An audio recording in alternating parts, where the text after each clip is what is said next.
पहला प्रश्न, विचार की ऊर्जा भाव में कैसे रूपांतरित होती है? चैतन्य कीर्ति। चित्त की दो अवस्थाएं, एक आंदोलित, तरंगायत, चंचल, वही विचार है। दूसरी शांत, तरंग शून्य, मौन, स्थिर, वही भाव समाधि।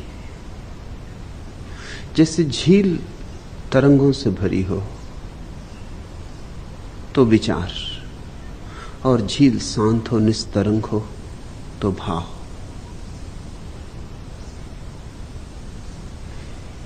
चित्त दोनों अवस्थाओं में हो सकता है।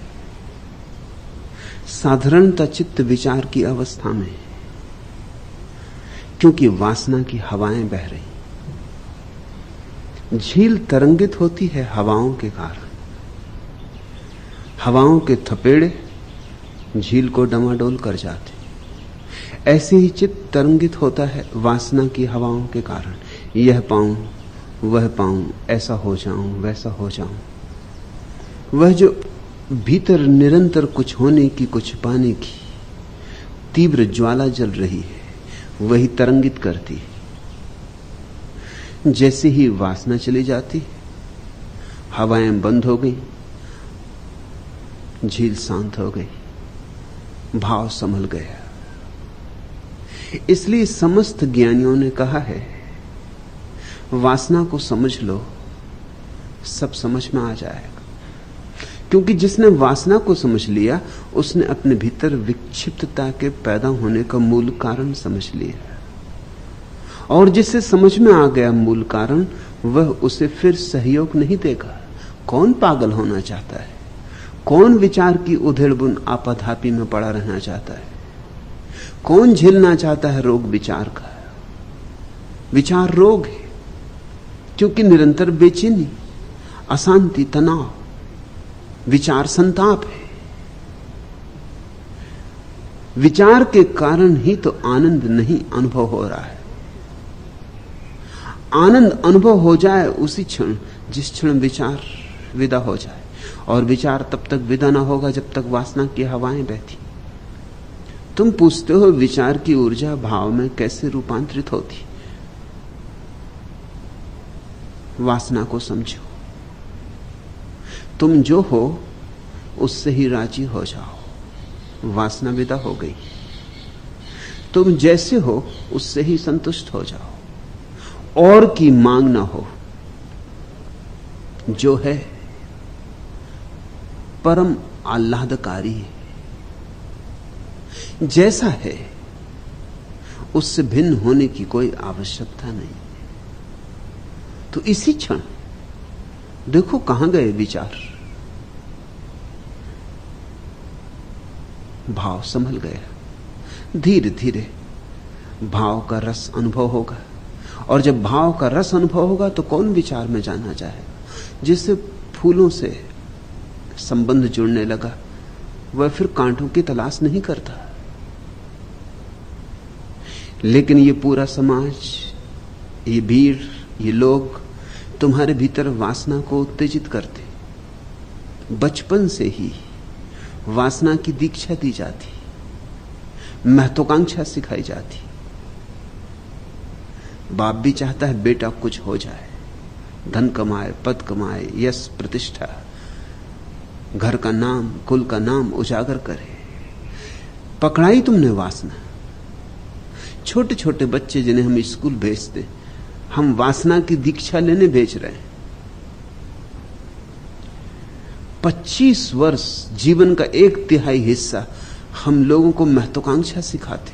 कैसे तुम प्रथम हो जाओ, कैसे दूसरों को पीछे छोड़ दो, चाहे कुछ भी कीमत चुकानी पड़े, चाहे जीवन ही खो जाए इस दौड़ में, मगर दौड़ के आगे हो जाना। मरना तो आगे जाके मरना, पीछे मत रह जाना।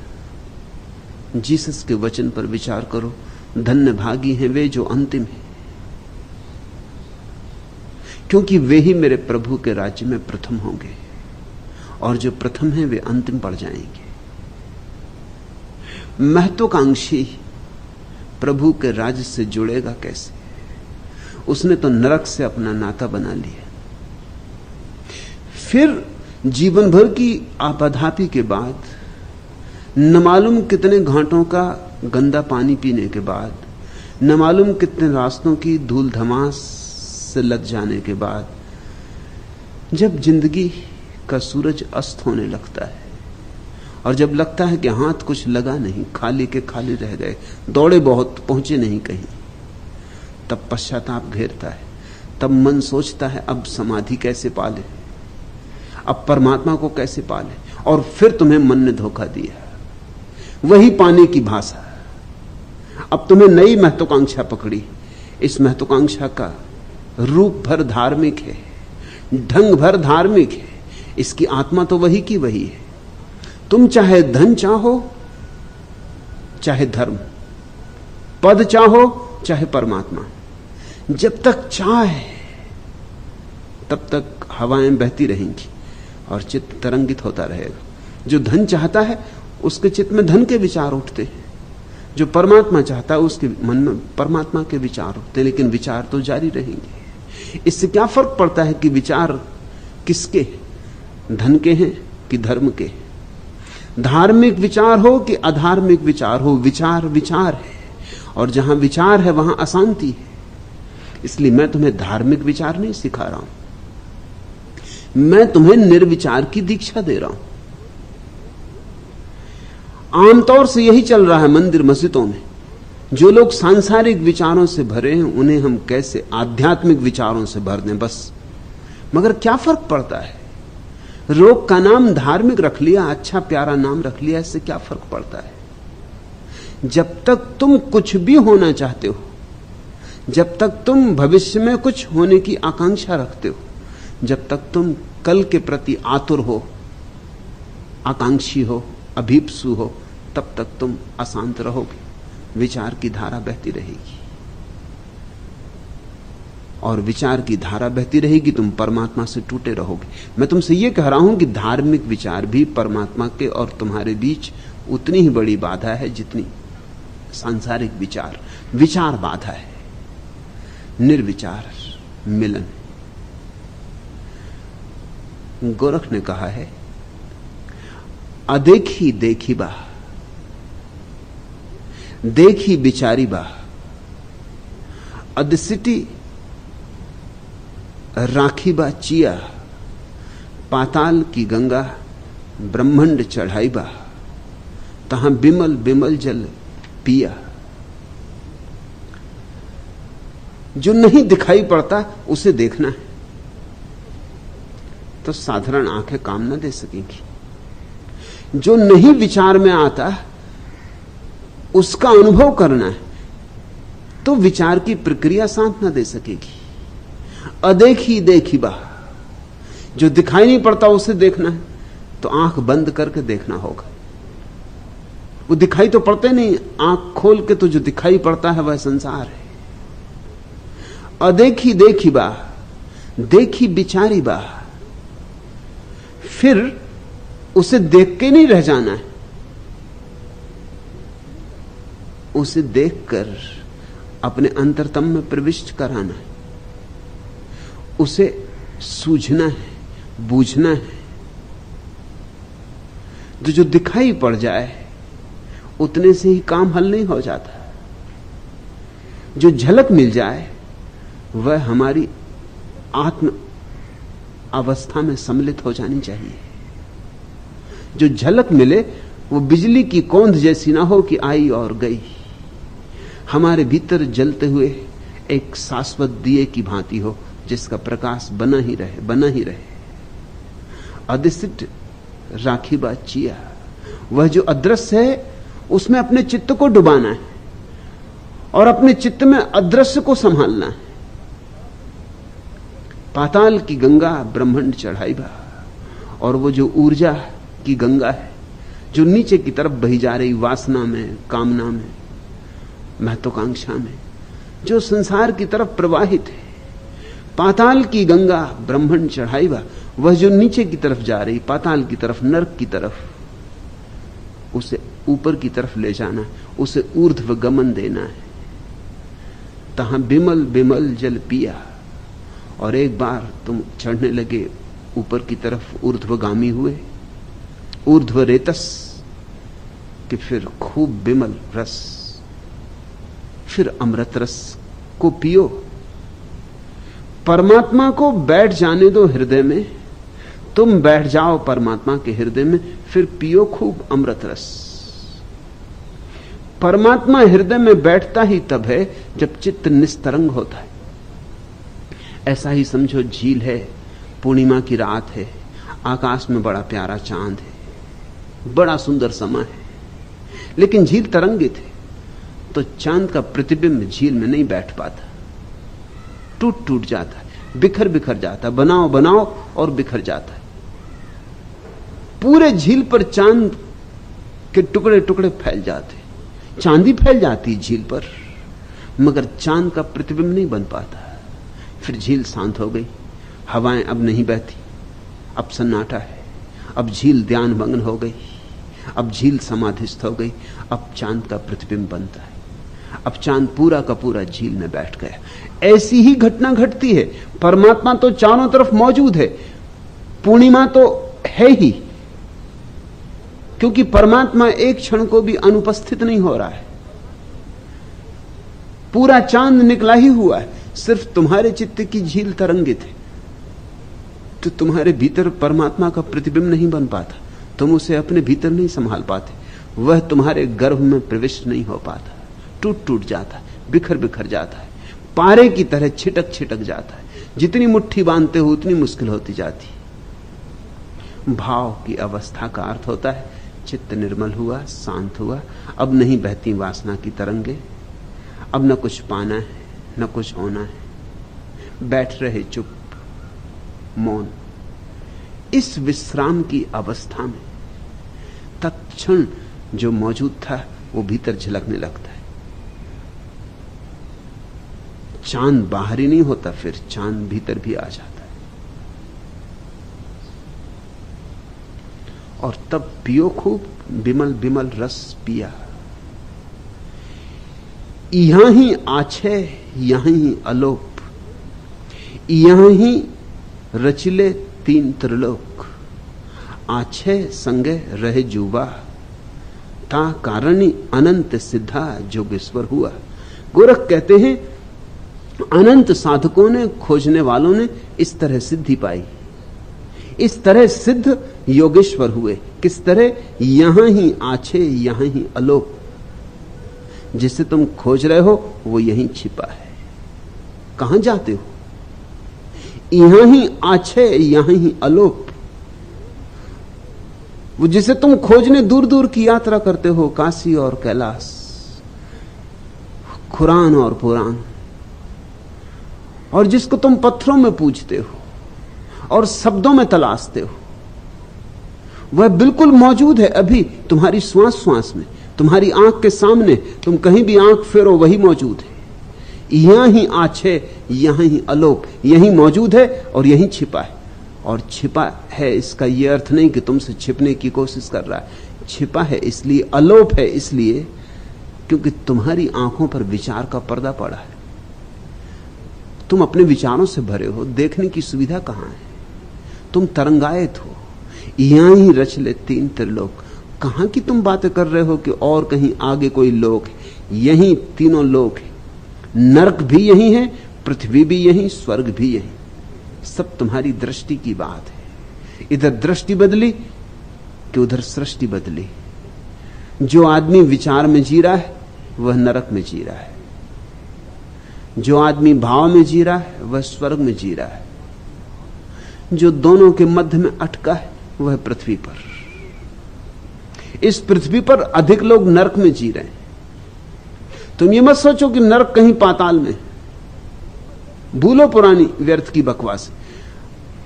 अगर खोदते चले जाओगे जमीन को तो पाताल में तो अमेरिका है, नरक नहीं। और अमेरिका के भी लोग यही सोचते कि नीचे तुम हो, नीचे ये पुण्य भूमि भारत, अगर अमेरिका खोदते ही चला जाए तो यहां निकल आएंगे पूना में। तुमको पाके बड़े हैरान होंगे कि शैतान इत्यादि कहां है, आंख कहां जल रही, कढ़ाई कहां है। जमीन गोल है, नीचे यही पृथ्वी है। इसलिए नीचे ऊपर की भाषा को प्रतीक समझो। नीचे का अर्थ जमीन के नीचे नहीं, और ऊपर का अर्थ आकाश में मत देखने लगो। नीचे का अर्थ है विचार, ऊपर का अर्थ है भाव।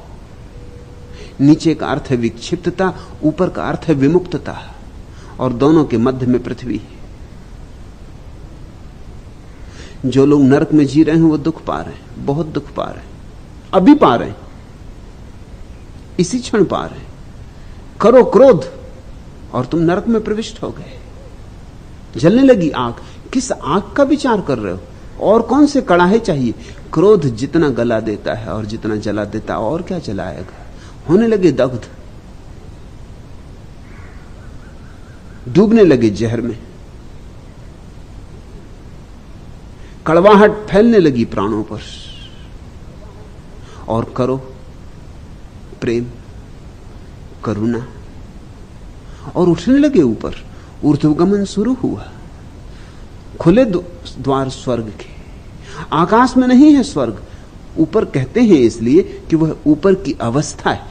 तुम्हारी चेतना की ऊपरी से ऊपरी अवस्था का नाम है भाव। तुम्हारी श्रेष्ठतम अवस्था है, तुम्हारे भीतर का गौरी शंकर। लेकिन लोग सोचते हैं कि गौरी शंकर पर कुछ है, इसलिए कैलाश पर तीर्थ बन गया। तीर्थ तुम्हारे भीतर है, तुम्हारे भीतर है कैलाश। तुम्हारी चेतना जब परम शांत होती है तो गौरी शंकर बन जाती। ऊंचे से ऊंचा हिमालय भी तुमसे नीचे पड़ जाता। तुम उड़ने लगे आकाश में, तुम आकाश हो गए। और जब तुम नीचे गिरते हो तो नरक हो जाते हो। दोनों के मध्य में पृथ्वी। अधिकतम लोग नरक में जी रहे हैं, बहुत थोड़े से लोग पृथ्वी पर जी रहे हैं, और बहुत विरले लोग स्वर्ग का अनुभव कर रहे हैं। और सब अभी है, यही है। गोरख का वचन बहुत अद्भुत है। यहां ही रच ले तीन त्रिलोक। रच लो यहीं, जो भी तुम्हें करना हो, जो भी तुम्हें बनाना हो, जहां तुम्हें जीना हो। ये तुम्हारी जीवन की शैली पर निर्भर है। आछे संगे रहे जुबा। यही तुम्हारे भीतर, तुम्हारे शून्य में सब छिपा है। तुम्हारे सहस्त्रार में सब छिपा है। यही आलोकों का आलोक छिपा है, प्रकाशों का प्रकाश। इसी शून्य में परमात्मा विराजमान है। इसमें जो डूबा वह सिद्ध हुआ, योगेश्वर हुआ। आछे संगे रहे जुबा। अपने ही भीतर के शून्य से संबंध बना लो। ता कारण ही अनंत सिद्धा जोगेश्वर हुआ। और उतने ही कारण से, बस उतने ही कारण से, अपने शून्य से संबंध बना लेने से अनेक अनेक लोग योग की परम अवस्था निर्विकल्प समाधि को उपलब्ध हो गए। भक्त उसी को भाव समाधि कहते हैं।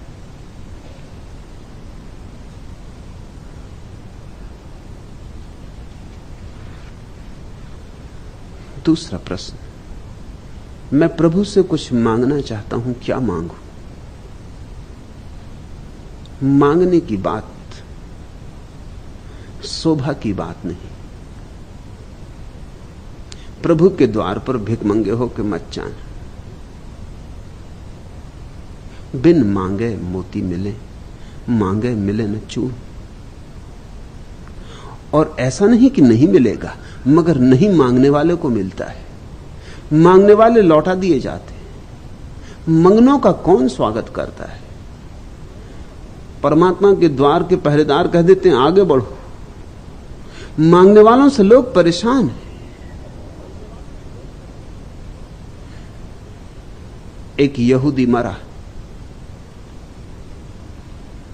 जिंदगी भर प्रार्थना में ही समय बिताया। खूब चिल्ला चिल्ला के प्रार्थना करता था सिनागॉग में जाकर। रात सोता तो भी चिल्ला के प्रार्थना करता, नींद खुल जाती बीच में तो भी चिल्ला के प्रार्थना करता। सुन ले परमात्मा। उसके सामने ही एक नास्तिक था जिसने कभी प्रार्थना ना की और कभी मंदिर ना गया। सोचता था यहूदी दिल में, धार्मिक था, सोचता था कि बच्चों कर लो 2-4 दिन मजा और फिर पड़ोगे नरक में, फिर भुगतोगे, और प्रसन्न होता था। हम होंगे स्वर्ग में, इतनी की है प्रार्थनाएं, इतना पुण्य कमाया, तुम पड़े होगे नरक में, अभी कर लो 4 दिन मजा मौज, बजा लो खूब बांसुरी।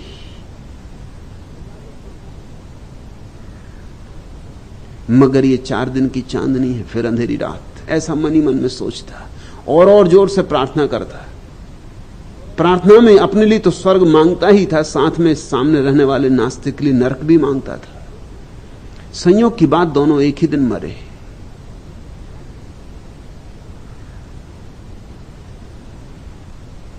देवता लेने आए, धार्मिक को नरक की तरफ ले चले। वो बहुत चिल्लाया कि ये क्या कर रहे हो, और अधार्मिक को स्वर्ग की तरफ ले चले। उसने कहा यह अन्याय हो रहा है, जिंदगी भर मेरे साथ अन्याय हुआ और अब भी अन्याय हो रहा है, तब भी मैं परेशान रहा, मगर मैंने सब तरह से धीरज रखा कि कोई बात नहीं, झेल लें 4 दिन की परेशानी, फिर तो स्वर्ग है। और इस भोगी को तुम स्वर्ग ले जा रहे हो, जरूर कुछ भूल चूक हो गई, आज्ञा लाए होगे मुझे स्वर्ग ले जाने की, तुम्हारी चिट्ठी तो देखें, ले चले उसे, कुछ भूल हो रही तुमसे। मगर उन्होंने कहा कोई भूल नहीं हो रही, अगर तुम्हें ज्यादा परेशानी हो तो हम दोनों को परमात्मा के सामने ले चलें। उसने कहा कि जरूर ले चलो, वहां निर्णय हो जाएगा। परमात्मा के सामने जाकर उसने फिर चिल्लाया, पुरानी आदत थी। परमात्मा ने कहा तो मैं तुम्हारे सामने आप क्यों चिल्ला रहे हो, क्या चाहते हो?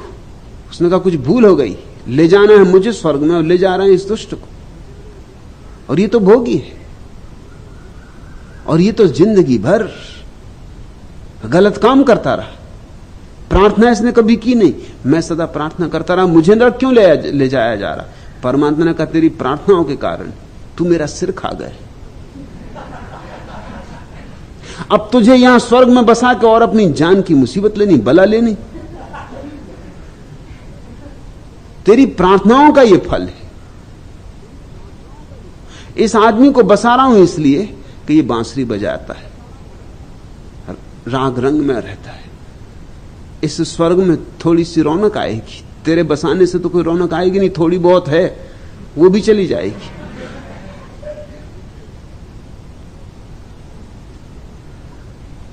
तुम मांगोगे प्रभु से कुछ तो क्या मांगोगे? कुछ क्षुद्र ही मांगोगे। अच्छा तो हो कि न मांगो। अगर न मांगने की क्षमता जुटा सको तो श्रेष्ठतम। अगर मांगना ही हो तो सिर्फ प्रभु को मांगो और कुछ न मांगो। नंबर 2 की बात है वह मन माने ही नहीं, मन को आदत ही मांगने की पड़ गई हो, बिना मांगे चित्त राजी ही ना हो, कांटा चुभता रहे, तो फिर प्रभु को ही मांग लो। रहीम ने कहा है, कहा करो बैकुंठ ले कल्प वृक्ष की छां, रहीमन ढाक सुहामनो जोगल पीतम बाह। क्या करूंगा लेकर तुम्हारा बैकुंठ, और क्या करूंगा कल्प वृक्ष की छां? रहीमन ढाक सुहामनो, ये ढाक का कुरूप सा वृक्ष भी खूब सुहावना है, बस एक काम हो जाए, जोगल पीतम बाह, तुम्हारे गले में मेरा हाथ हो, मेरे गले में तुम्हारा हाथ हो, फिर इसी ढाक के नीचे स्वर्ग बस गया। फिर क्या करेंगे कल्प वृक्ष और बैकुंठ का, फिर यही बैकुंठ है। तो अगर मांगना ही हो तो उसे मांगो, बस उससे ज्यादा कुछ ना मांगना। अगर मांगना ही हो तो इतना मांगो कि मुझे अपात्र को स्वीकार कर लो। अगर मांगना ही हो तो इतना ही कि मुझे शरण दे दो, कि मेरा समर्पण स्वीकार हो अस्वीकार ना हो। जैसे प्रेमी प्रेसी से मांगता है या प्रेसी प्रेमी से मांगती है, परमात्मा के द्वार पर प्रेमी की तरह जाओ, भिखमंगे की तरह नहीं। माननी सब कुछ निछावर चरण पर तेरे, वरण कर पुण्यतम क्षण है। खोल दे निज नयन पाटल, युग युगों से स्निग्ध उर्तल। वेदना बन जाए यमुना, एक सुधि की सांस से गल। रागनी सुरलय निछावर, भजन पर तेरे। ध्वनन कर पुण्यतम क्षण है, वरण कर पुण्यतम क्षण है। आज बंदी सा बना है धड़कनों की आह का स्वर। अधर का संगीत खोया, कहरती सी है लहर। मादनी मन प्राण नूपुर, झनन पर तेरे। किरण कर पुण्यतम क्षण है, वरण कर पुण्यतम क्षण है। आज स्वप्निल सा पुरातन, एक अभिनव मधुर नूतन। विगत आगत सब मिले, थिरकन भरे तेरे सुकंकण। रंगनी मृदुनेह अर्पित मिलन पर तेरे। सृजन कर पुण्यतम क्षण है, माननी सब कुछ निछावर चरण पर तेरे। वरण कर पुण्यतम क्षण है। जैसे कोई प्रेमी अपनी प्रेयसी के चरणों पे सब रख दे, जैसे कोई प्रेयसी अपने प्रेमी के चरणों पे सब रख दे, ऐसा परमात्मा से संबंध जोड़ो। लेने देने का नहीं, दांव पैंच का नहीं, आकांक्षाओं अभिप्साओं का नहीं। मांगो मत, मांगने से प्रार्थना गंदी हो जाती। प्रार्थना को मुक्त रहने दो। मांग से मुक्त तो ही प्रार्थना आकाश में उड़ पाती, नहीं तो मांग के पत्थर भारी हो जाते, प्रार्थना को पृथ्वी पर ही गिरा देते, आकाश तक नहीं उठ पाती। मांगोगे क्या?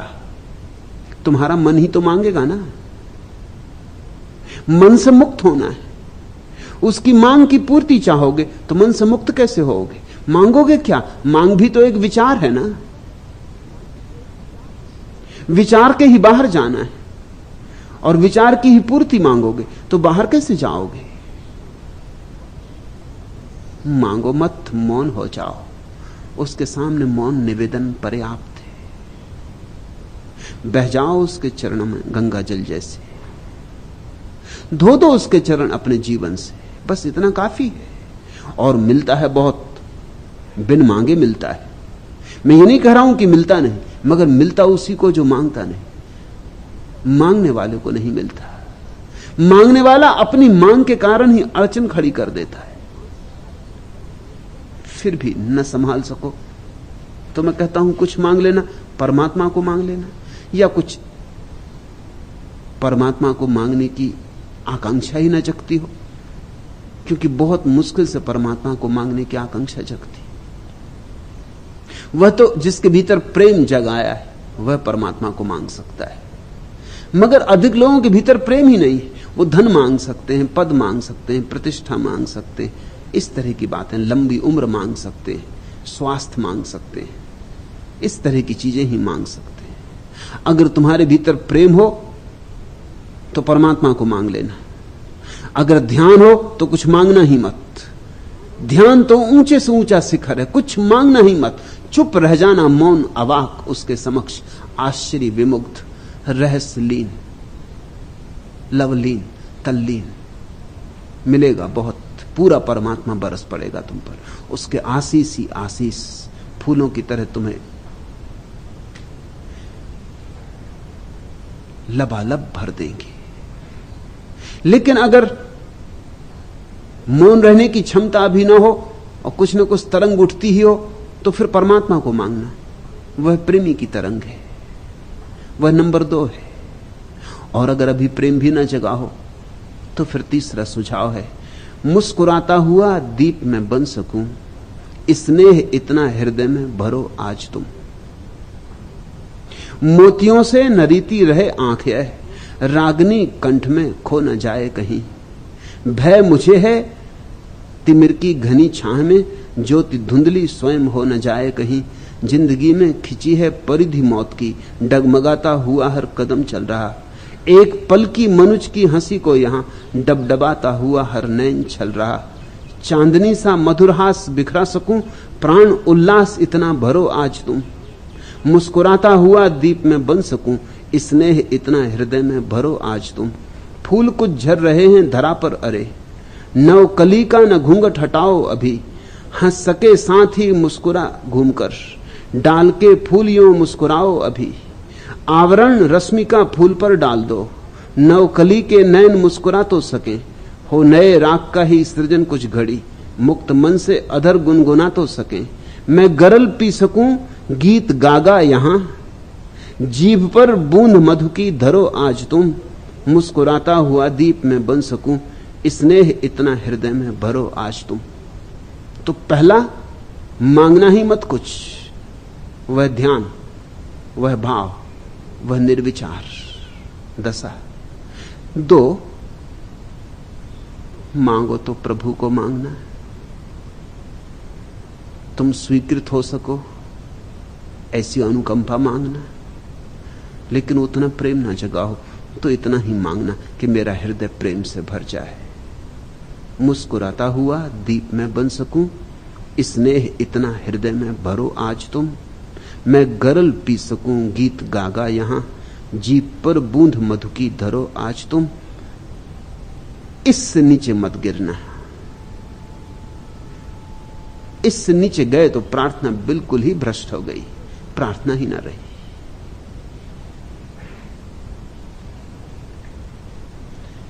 तीसरा प्रश्न,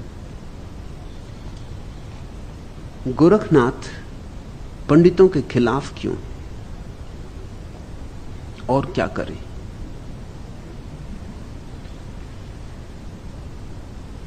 पंडित का अर्थ होता है पढ़ा लिखा तोता। राम नाम जप लेता है तोता, इससे राम नाम उसके हृदय में थोड़ी होता है। गीता भी दोहरा सकता है, गायत्री भी पढ़ सकता है, कुरान की आयत भी कंठस्थ कर सकता है, लेकिन उससे उसका प्राण थोड़ी भीगता है। पत्थर की तरह पड़ा रहेगा नदी में, मगर भीगेगा थोड़ी। तोता राम राम भी जपे तो तुम सोचते हो उसके प्राण में राम नाम है। ऐसी ही दशा पंडित की है। पंडित खुद धोखा खा रहा है, दूसरों को धोखा दे रहा है। अनुभव तो कुछ नहीं हुआ, प्राणों में कोई स्वाद नहीं उतरा, कोई मधु बूंद नहीं झड़ी, कोई फूल नहीं खिला, लेकिन उधार बातें कंठस्थ हो गई, उन्हें दोहरा रहा है और दोहरा दोहरा के अकड़ रहा है। गोरखनाथ ने ही विरोध नहीं किया, समस्त ज्ञानियों ने विरोध किया है, क्योंकि पांडित्य ज्ञान का दुश्मन है। पांडित्य ज्ञान का धोखा है, प्रवंचना है, विडंबना है। पांडित से कोई ज्ञानी नहीं होता, सिर्फ अज्ञान ढक जाता है, अज्ञान मिटता नहीं। जैसे दिए की बात करने से अंधेरा नहीं मिटता, ऐसे ही ब्रह्म की चर्चा से कोई अंतर ज्योति नहीं जग जाती। न तो भोजन की चर्चा से भूख मिटती है, भोजन से मिटती है, और पंडित चर्चा में ही लीन हो गया है और भूल ही गया है कि भोजन पकाना भी है। पंडित पाक शास्त्रों को ढोता रहता है, 1000 पाक शास्त्र रखे हों तो भी एक रूखी सूखी रोटी से उनका ज्यादा मूल्य नहीं है, कम ही मूल्य है, क्योंकि रूखी सूखी रोटी पेट भरेगी, मांस मज्जा बनेगी।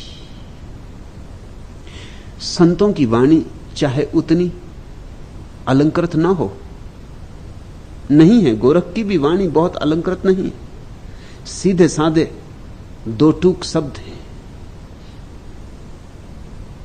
साफ सुथरे, आभूषणों से लदे नहीं। शायद पंडित की भाषा ज्यादा परिमार्जित हो, सुसंस्कृत हो। संस्कृत शब्द का अर्थ ही होता है परिमार्जित।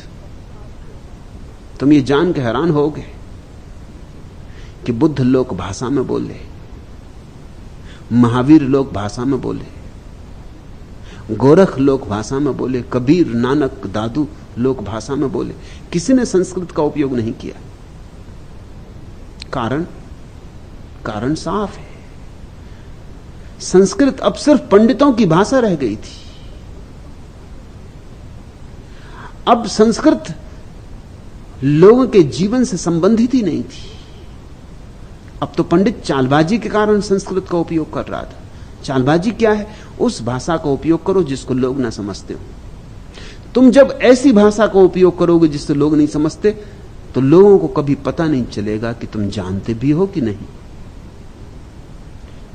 तुम उल जलूल बकते रहो, तुम व्यर्थ की बकवास करते रहो, और लोग बड़ी श्रद्धा से सुनेंगे। उनकी समझ में नहीं आ रहा, और जब लोगों की समझ में नहीं आता तो वो सोचते हैं जरूर कोई बड़ी गहन गंभीर बात कही जा रही होगी, इसलिए समझ में नहीं आ रही। सत्य सीधा साफ होता रहा, सीधा, अत्यंत सीधा होता है, एकदम समझ में आ जाता है। सत्य को समझने के लिए बहुत दांव पेंच नहीं लगाने पड़ते। असत्य बहुत जटिल होता है। तुम देखते हो ना, डॉक्टर से दवा लिखवाने जाते हो तो वो हिंदी या मराठी में या अंग्रेजी में नहीं लिखता, वो लैटिन और ग्रीक में लिखता है नाम दवा के। लैटिन और ग्रीक में लिखने का कारण है कि तुम्हारी समझ में नहीं आता। और डॉक्टर की लिखावट देखी, वो ऐसा लिखता है कि दोबारा उसको खुद भी पढ़ना पड़े तो अटक जाए।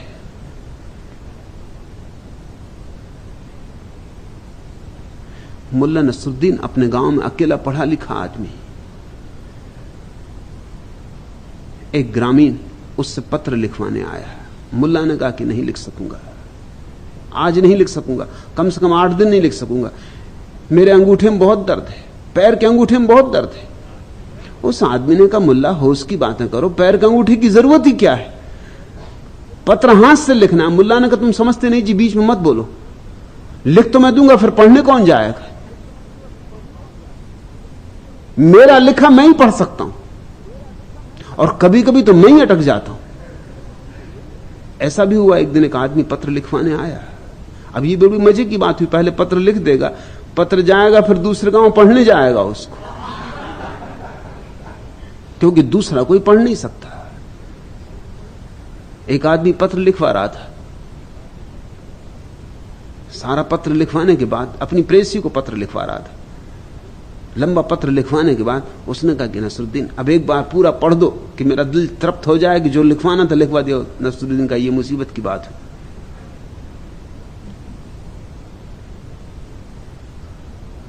उसने कहा, क्यों, क्या हर्ज है पढ़ने में? नसरुद्दीन ने कहा, पहली तो बात यह कि पत्र मेरे नाम नहीं लिखा गया, तो मैं कैसे पढ़ सकता हूं? ग्रामीण ने कहा, यह बात तो कानून की, ये बात जस्ती, पत्र तो, हाँ ठीक कह रहे हो, पत्र तुम्हारे नाम तो लिखा ही नहीं, तो तुम पढ़ कैसे सकते हो? मुल्ला ने कहा, समझे, एक तो पत्र मेरे नाम लिखा नहीं गया है, और फिर हम क्यों फिक्र करें, ये तो उनकी चिंता है जिनके नाम लिखा गया, वो समझे, पढ़ सके पढ़ लें, ना पढ़ सके ना पढ़े। डॉक्टर लिखता है लैटिन और ग्रीक में, और वो भी इस तरह से लिखता है कि पढ़ा ना जा सके। मैंने सुना है एक डॉक्टर ने अपने एक मरीज को निमंत्रण भेजा कि मेरी लड़की का विवाह है, तो कल सांझ भोजन पर आमंत्रित हो। उसने पत्र देखा, वो समझा कि कोई प्रिस्क्रिप्शन भेजा डॉक्टर ने। वो गया केमिस्ट की दुकान पर, और केमिस्ट ने जल्दी से मिक्सचर भी बना के दे दिया। वो 2 दिन मिक्सचर पिया, तब डॉक्टर का फोन आया, भाई तुम आए नहीं, लड़की की शादी भी हो गई, मैंने पत्र भी भेजा था। तब सारा राज खुला। केमिस्ट भी पढ़े या ना पढ़े, जल्दी से मिक्सचर तो बना ही देता है।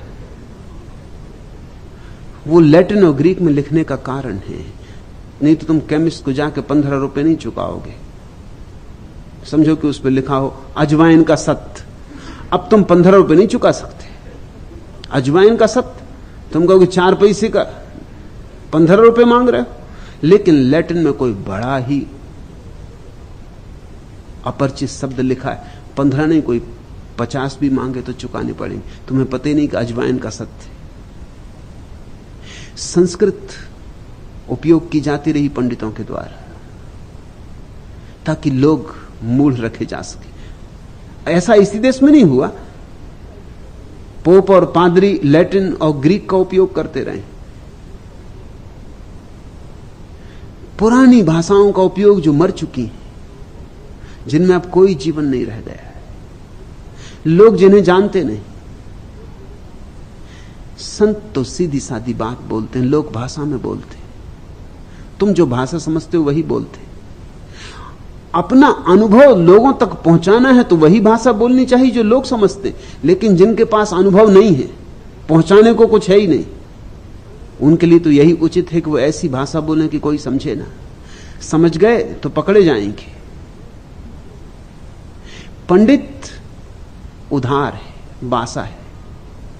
उसने परमात्मा को स्वयं नहीं देखा है। हां, उसने शास्त्र पढ़े हैं जिनमें परमात्मा की चर्चा है।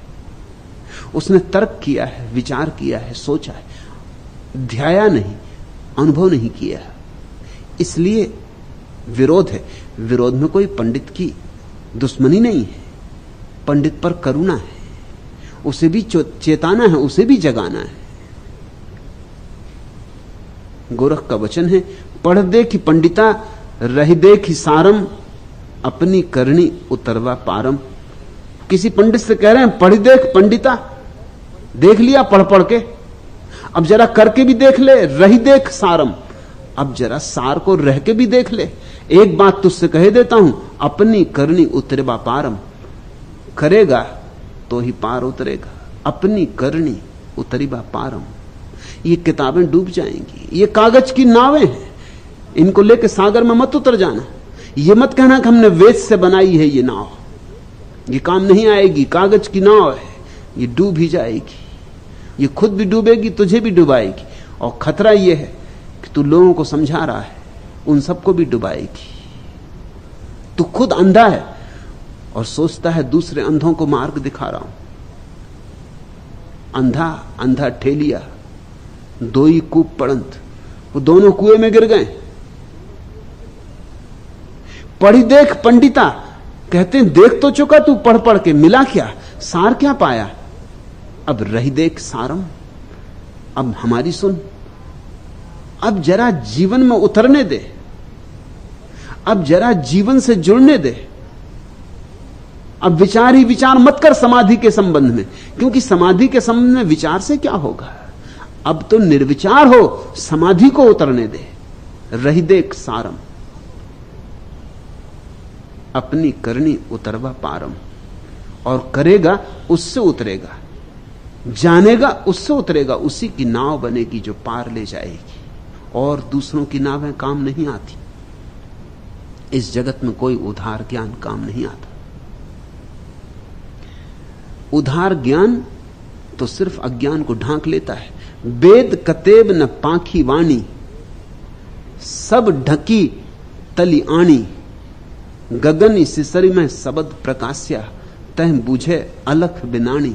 गोरख कहते हैं सत्य का, ब्रह्म का ठीक ठीक निर्वचन न वेद कर पाए, न किताबी धर्मों की किताबें कर पाई, न कुरान, न बाइबल, न कोई और, कोई वाणी नहीं कर पाई उसका निर्वचन।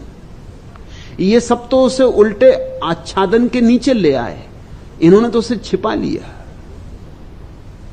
इन्हीं किताबों में डूब गया, खो गया सत्य। ये तो उस पर आवरण बन गए। इनके द्वारा सत्य का आविष्कार नहीं होता, इनके द्वारा सत्य का आविष्कार रुकता है, बाधा पड़ती। वह तो शून्य समाधि में ही जाना जा सकता है।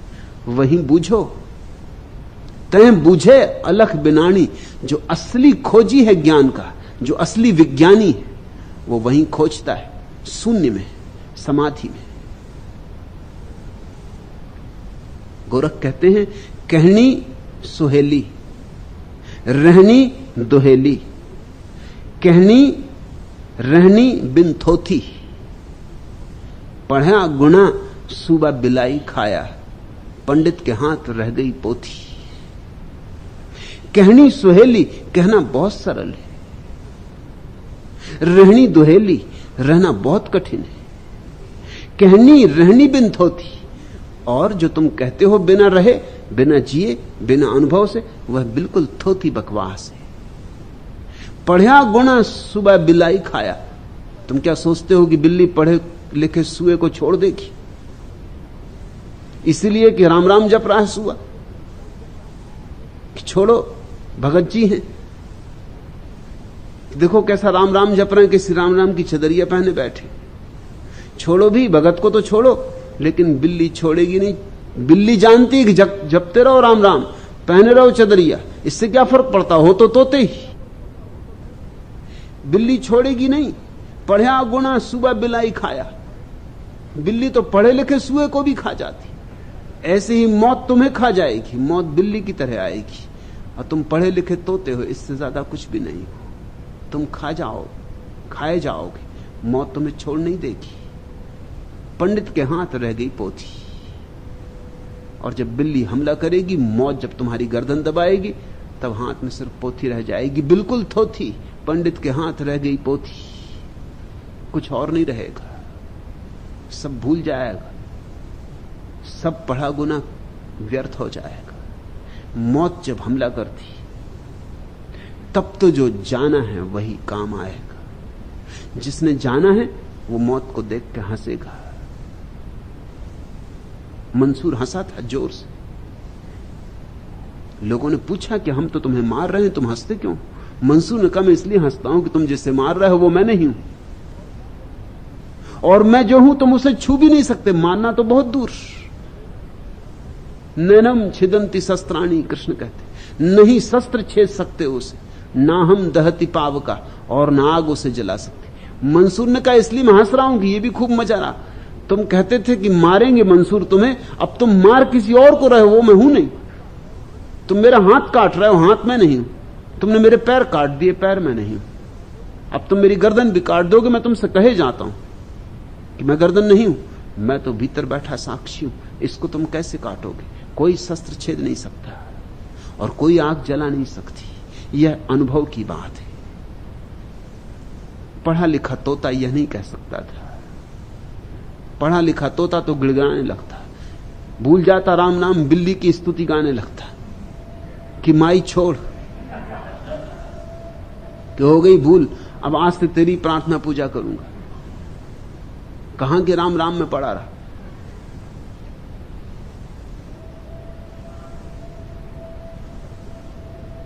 कथनी कथे सो शिष्य बोलिए, वेद पढ़े सो नाथी, रहनी रहे सो गुरु हमारा, हम रहता का साथी, कहते गोरख।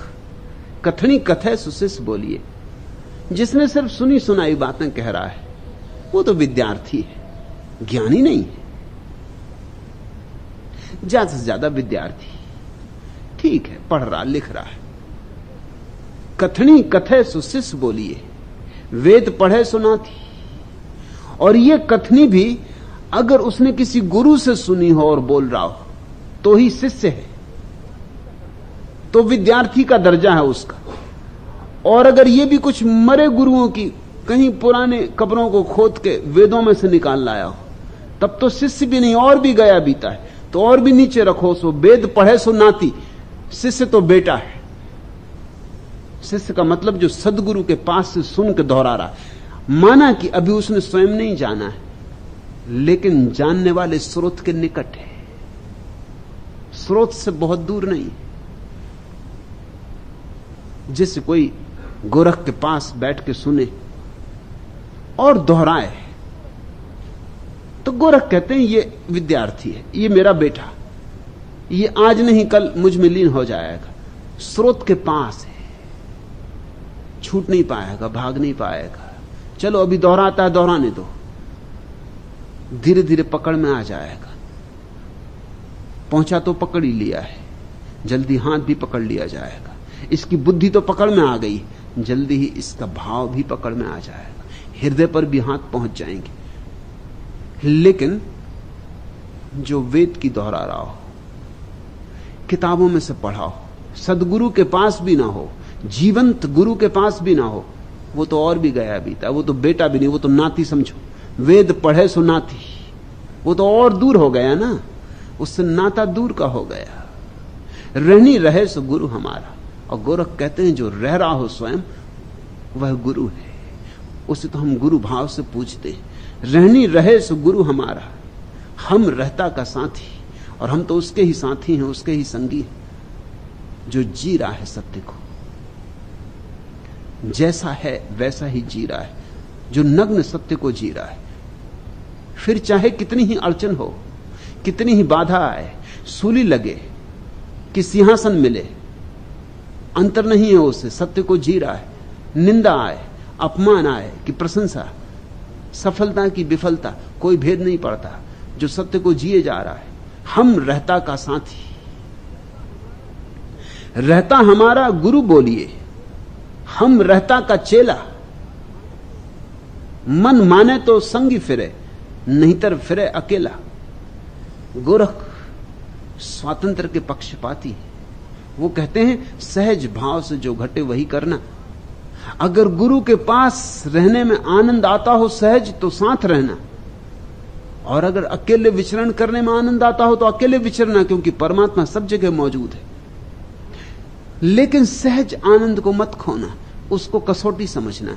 जहां तुम सहज हो सको वहीं होने में सार है। रहता हमारा गुरु बोलिए, हम रहता का चेला। यही भाव तुम्हारे भीतर रहे कि जो जी रहा है सत्य को वही हमारा गुरु हो, पंडित नहीं, कोई बुद्ध पुरुष।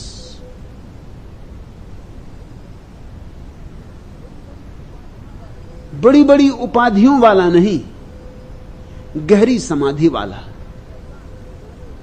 रहता हमारे गुरु बोलिए, हम रहता का चेला।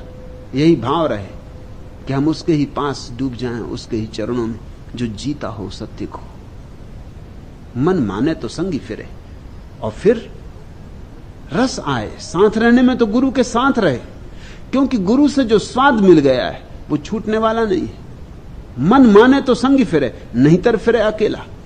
कोई फिक्र नहीं है, अकेले घूमो फिर जगत में, एकाकी घूमो, कोई अंतर नहीं पड़ता। एक बार लेकिन किसी मूल स्रोत से स्वाद ले लो, तुम्हारे कंठ में कुछ बूंदें पड़ जाएं सत्य की, समाधि की थोड़ी सी भनक आ जाए, थोड़ी सी उस बांसुरी की टेर तुम्हें सुनाई पड़ जाए, फिर सब ठीक है। फिर अकेले रहो, सत्संग करो, गुरु के पास रहो कि दूर रहो, सब बराबर है। लेकिन एक बार जलते दिए के पास आना जरूरी है, ताकि तुम्हारी बुझी ज्योति जल जाए। फिर कोई सदा पास रहना आवश्यक भी नहीं है। मन माने तो संगी फिरे, नहींतर फिरे अकेला।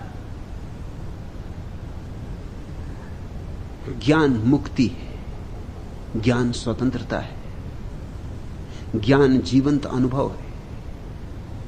पांडित थोथी बातें। गोरख या ज्ञानियों का विरोध पंडितों से इसलिए नहीं है कि कोई दुश्मनी है, बल्कि इसलिए है कि वे खुद भी धोखा खा रहे हैं और दूसरों को भी धोखा दे रहे हैं। अनुकंपा के कारण है, ताकि दूसरे जागें और पंडित भी जागें।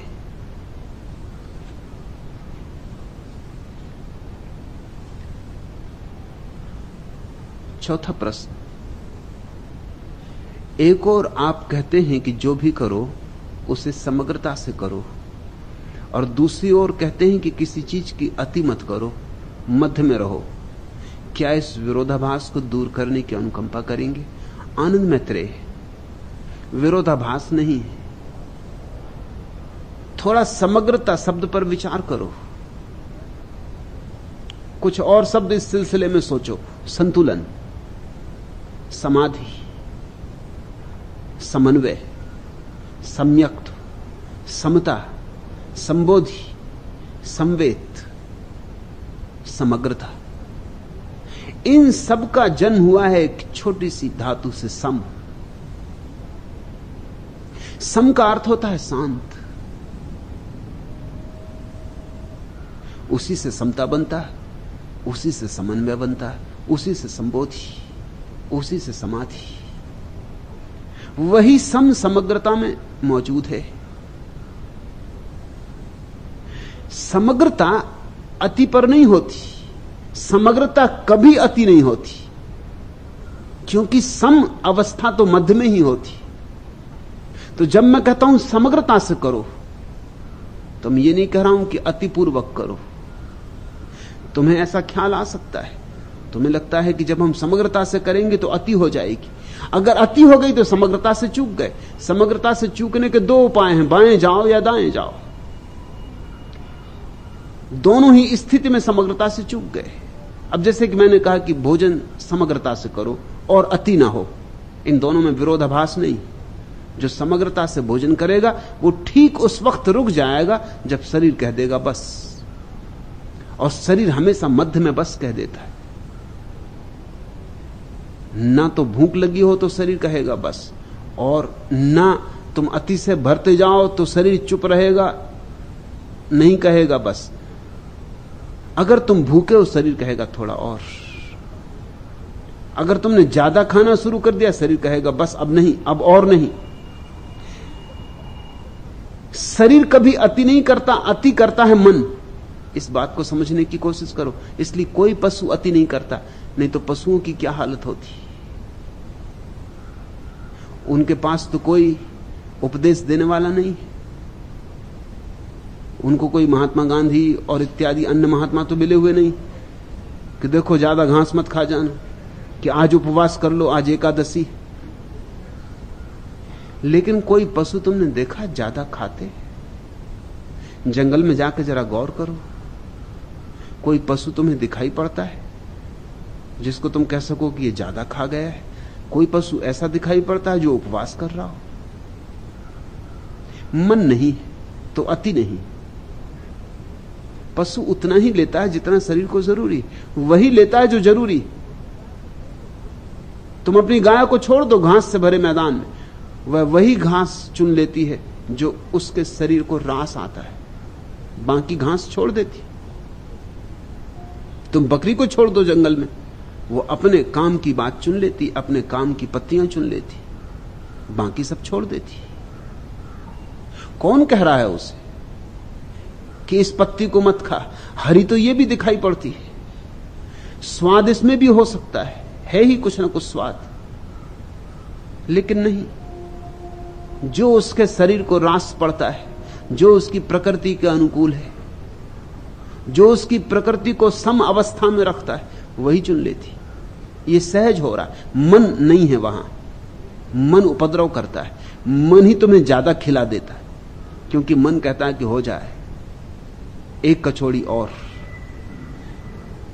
स्वादिष्ट है। शरीर को सुनो तो पेट कह रहा है कि बस करो, अब कृपा करो, अब ज्यादा हो जाएगा, मगर शरीर की मन सुनने नहीं देता। और तुम्हें अक्सर समझाया गया कि शरीर तुम्हारा दुश्मन है। शरीर तुम्हारा दुश्मन नहीं, मन तुम्हारा दुश्मन है। और जिनने तुम्हें समझाया कि शरीर तुम्हारा दुश्मन, उन्होंने बड़ी गलत बात समझा दी। उनके कारण मन को तो तुमने मित्र मान लिया है, शरीर को दुश्मन मान लिया है। शरीर तो सहज प्राकृतिक है, मन में है सारे विकार, सारे उपद्रव। मन सुनते नहीं, मन कहता है स्वाद थोड़ा और ले लें, हो जाए थोड़ा और, क्या फर्क पड़ता है, जरा तकलीफ होगी पेट को तो हो लेगी। पेट तो कह रहा है कि बस, लेकिन पेट की तुम सुनते नहीं। और तुम्हारे तथाकथित साधु पेट को गाली देते। समझो मन को, मन अति करवाता है। शरीर तो सदा ठीक समय पे जवाब दे देता है। वो तो 1 इंच ऊपर नहीं जाने देगा, नीचे नहीं जाने देगा। लेकिन आदमी का मन बड़े धोखेबाज है। मैंने अभी सुना कि गंगा में पूर आया किसी गांव में,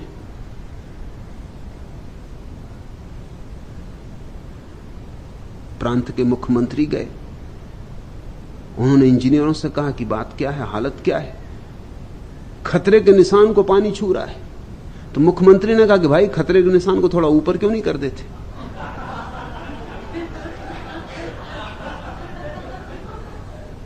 कम से कम खतरे का निशान तो न छुए।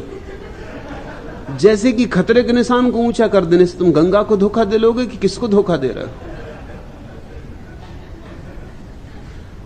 मगर यही हो रहा है, मन यही कर रहा है। मन ऐसी ही मूढ़तापूर्ण बातें कर रहा है,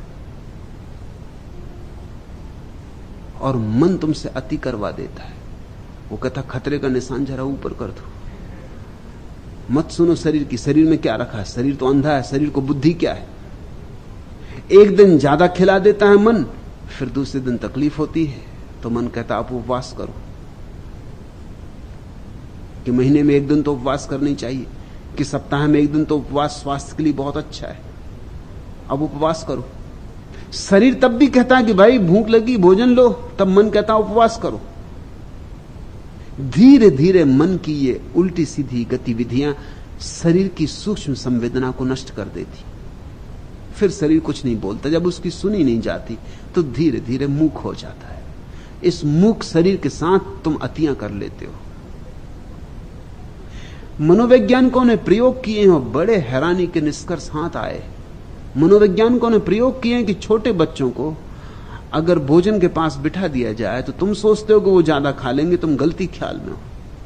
वो ज्यादा नहीं खाते। ज्यादा उनके माँ बाप खिला देते कि और खाओ, कि खाओ, थोड़े तगड़े तड़ंग होना है, कि थोड़े मस्त तो दिखो, ये क्या हालत है, जरा और खाओ। मां बैठी है छाती पर कि और खाओ, कि थोड़ा और। बच्चा किसी तरह रो रहा है और खा रहा है। तुम देखोगे कई बच्चों को रोते, उसका शरीर कह रहा है कि नहीं, उसका शरीर कह रहा है बाहर चलो, जरा कूदो, उछलो, वृक्षों पर चढ़ो, और उसको खिलाया जा रहा है। डॉक्टर तो बता देते हैं कि हर 3 घंटे में बच्चे को दूध पिलाना। बच्चा पीते नहीं, वो मुंह फेर फेर लेता है, मां है कि दूध पिला रही क्योंकि 3 घंटे हो गए। ये औसत नियम काम के नहीं है। जब बच्चे को भूख लगेगी वो रोएगा, वो खुद खबर देगा। घड़ी देखने की कोई जरूरत नहीं। बच्चे के पास अपने भीतर शरीर की घड़ी है, मगर उसकी घड़ी को तुम खराब किए दे रहे हो। और सब बच्चों को अलग अलग भूख लगेगी। कोई को 4 घंटे में लगेगी, कोई को 3 घंटे में, किसी को 2 घंटे में भी लगेगी। अब बड़ी अड़चन होगी। एक नियम बना लिया, औसत नियम। औसत नियम से सावधान रहना। औसत नियम ऐसा होता है जैसे यहां 500 आदमी बैठे, हमने सबकी ऊंचाई निकाल ली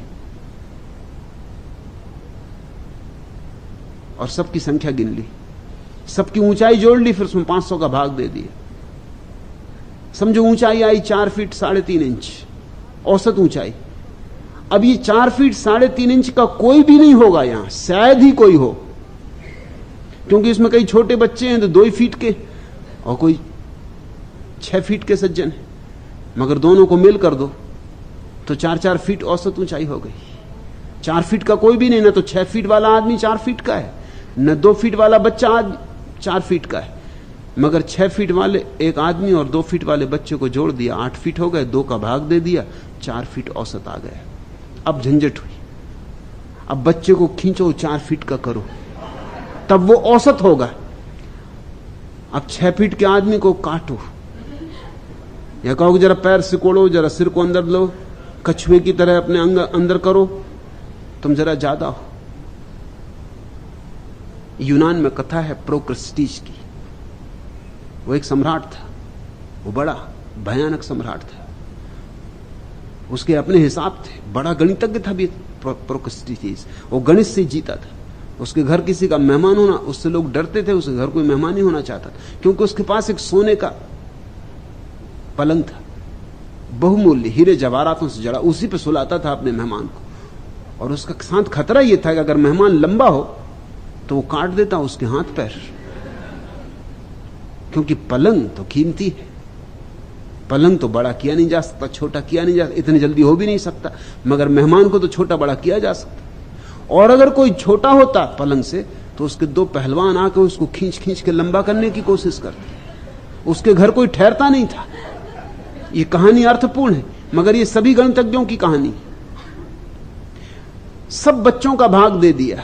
कोई 4 घंटे में भूख लगती, किसी को 3 घंटे में, किसी को 2 घंटे में, किसी को 2.5 घंटे में, किसी को 2.25 घंटे में, सबका भाग दे दिया। हिसाब निकाला 3 घंटे में सबको भूख लगती। अब बस 3 घंटे से बैठे प्रोक्रेस्टिस। अब वो घड़ी देख रहे हैं कि 3 घंटा हो जाए दूध पिलाओ। उसको 2 घंटे में लगती, वो 2 घंटे में रो रहा है, मगर अभी घड़ी में 3 घंटे नहीं हुए।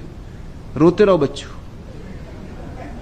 तुम धीरे धीरे उसके शरीर की सहज संवेदना को नष्ट कर दोगे। धीरे धीरे वो भी घड़ी देखने लगेगा कि कब भूख लगती, क्योंकि घड़ी से भूख लगनी चाहिए। तुम्हारी हालत यही हो गई। अगर तुम्हें 12 बजे रोज भोजन मिलता है तो तुम देखते घड़ी में 12 बज गए कि भूख लग गई। भूख लगी हो कि ना लगी हो सकता है घड़ी रात बंद हो गई हो, 12 उसमें बजे हो रात भर से, अभी 11 ही बजे हो, मगर घड़ी में 12 बजे देख के एकदम भूख लगा थी। ये भूख झूठी है। इस झूठी भूख को सुनकर तुम जो भोजन कर रहे हो वो शरीर के साथ अत्याचार है। भूख तो लगेगी, उसको घड़ी देखने की जरूरत नहीं। शरीर की अपनी भीतरी घड़ी। वैज्ञानिकों ने इस बात की खोज की कि शरीर घड़ी से चल रहा है। उसी हिसाब से तो स्त्रियों को ठीक 28 दिन में मासिक धर्म आ जाता। शरीर के भीतर अपनी घड़ी है, उसी के अनुसार तुम्हें ठीक वक्त पर भूख लग जाती, उसी के अनुसार तुम्हें ठीक वक्त पर नींद आ जाती, उसी के अनुसार इशारे मिल जाते हैं कि पेट भर गया, बस अब रुक जाओ। तुम अगर शरीर की मान कर चलो तो कभी अति नहीं होगी। न तुम ज्यादा खाओगे न तुम कम खाओगे, और समग्रता होगी, आनंद होगा। तुम जितना भी खाओगे उसमें पूरा आनंद होगा। तुम पूरे डूब के उस स्वाद को लोगे, क्योंकि स्वाद भी परमात्मा है। अन्नम ब्रह्म, उसके साथ भी तुम वही समादर, वही पूज्य भाव, वही पूजा जो मंदिर में होती अन्न के साथ भी होनी चाहिए, भोजन के साथ भी होनी चाहिए, जीवन की सारी प्रक्रियाओं में होनी चाहिए। जब मैं तुमसे कहता हूं समग्रता से जियो, तो मैं ये नहीं कह रहा हूं कि अति कर जाओ। मैं यही कह रहा हूं कि अगर समग्रता से जीना है तो सम को ध्यान में रखना होगा, और सम अनति है, मध्य है। इसलिए समग्रता में जीना और अति ना करना, इसमें कोई भी विरोध नहीं है। ये एक ही सिक्के के दो पहलू। पांचवा प्रश्न, विरह के संबंध में कुछ कहें।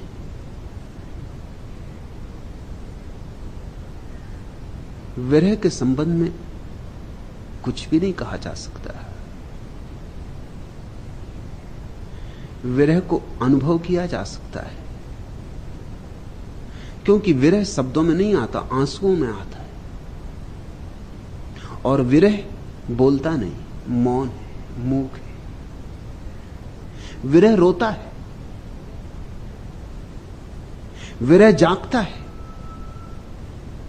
विरह बोलता नहीं। विरह के संबंध में कुछ भी कहा नहीं जा सकता, लेकिन जिसने भी प्रेम को जाना वह विरह की अनुभूति से गुजरने लगेगा। तुम प्रेम को जानो, विरह तो उसके साथ आएगा। जितना गहन प्रेम होगा उतनी ही विरह अवस्था गहरी हो जाएगी। विरह का अर्थ यह होता है कि हमारा जो वास्तविक स्वरूप है वही हमसे चूक गया है, वही हमें नहीं मिल रहा है। जो हमारा केंद्र है वही हमसे छिटक गया है, और हम परिधि पर घूम रहे हैं कोल्हू के बैल की तरह। हमें अपनी आत्मा का ही अनुभव नहीं हो रहा है। हम देखते तो हैं पदार्थ को, लेकिन परमात्मा हमें दिखाई नहीं पड़ रहा है। और वही मालिक है, मालिक खो गया है, नौकर चाकर दिखाई पड़ रहे हैं। मंदिर की दीवारें समझ में आ रही, मंदिर की मूर्ति पहचान में नहीं आती। लेकिन ये तो प्रेम जगेगा तभी ये प्रतीति होनी शुरू होगी। प्रेम की पहली प्रतीति विरह है, और प्रेम की अंतिम प्रतीति मिलन है। प्रेम पहले पीड़ा की तरह शुरू होता है और आनंद की तरह पूर्ण होता है। विरह होगा तो खोज शुरू होती, विरह होगा तो मिलन की अभीप्सा जगती। विरह का अर्थ है हमें जैसे होना चाहिए हम वैसे नहीं, कुछ चूका चूका है, कुछ खाली खाली है। इसे देखो, हर एक व्यक्ति खाली खाली है। कौन है यहां भरा हुआ? कभी कभी कोई गोरख, कोई कबीर, कोई नानक भरा हुआ होता है। बाकी लोग बिल्कुल खाली खाली, खाली बर्तन। इसलिए तो खूब आवाज कर रहे हैं। खाली बर्तन को जैसे याद आ जाए भरेपन की, खाली बर्तन जैसे भरे बर्तन को देखकर इस अभीप्सा से भर जाए कि मैं कब भरूंगा, और बिना भरे कैसे शांति होगी, कैसे आनंद होगा। इस भरेपन की आकांक्षा से विरह का जन्म होता है। वेदना मेरी अधर तक आ गई कुछ कह न पाई। कट गए हैं पंख, पंछी गिर गया नभ से धरा पर। कसकते हैं घाव फिर भी कुछ नहीं लाया गिरा पर। तुम बताओ क्या मरण की वेदना वरदान बनती, या अधूरी साध निश्चल प्यार का अभिमान बनती। रागनी खुलकर मले में हंस गई कुछ कह न पाई। वेदना मेरी अधर तक आ गई कुछ कह न पाई। बज उठे हैं तार कंपित राग हंसते मुग्ध मन से। खोल गोपन भाव रखती सामने भोले नयन से। लाज का घूंघट हटाकर झांकते प्यारे सपन से। जो छिपे थे विस्मरण के कफन में बिखरे रुदन से। प्राण की कोकिल सहर कर रह गई कुछ कह न पाई। वेदना मेरी अधर तक आ गई कुछ कह न पाई। पर नसीले नयन नभ में अश्रुओं के घन घुमड़ते। साधना की सेज पर ये रात दिन दुख सुख विहसते।